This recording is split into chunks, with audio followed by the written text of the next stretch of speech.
15ই আগস্টকে জাতীয় শোক দিবসের ছুটি ঘোষণা করে হাইকোর্টের দেওয়া রায় স্থগিত করেছেন আপিল বিভাগ। সোমবার প্রধান বিচারপতি সৈয়দ রেফাত আহমেদের নেতৃত্বাধীন আপিল বিভাগ এই আদেশ দেন।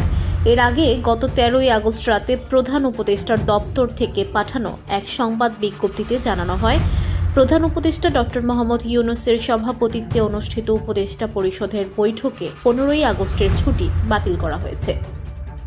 এতে বলা হয়, উপদেষ্টা পরিষদের সঙ্গে রাজনৈতিক দলগুলোর সংলাপে ব্যাপক ঐকমত্যের ভিত্তিতে জাতীয় শোক দিবস উপলক্ষে ঘোষিত 15ই আগস্টের সাধারণ ছুটি বাতিলের বিষয়টি আজকের উপদেষ্টা মণ্ডলীর বৈঠকে অনুমোদিত হয়েছে। পরে জনপ্রশাসন মন্ত্রণালয় থেকে প্রজ্ঞাপন জারি করা হয়।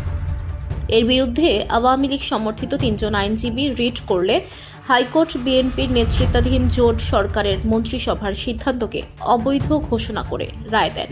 সে রায়ের ফলে 15ই আগস্ট জাতীয় শোক দিবস পালন এবং সরকারি ছুটির সিদ্ধান্ত বহাল হয়।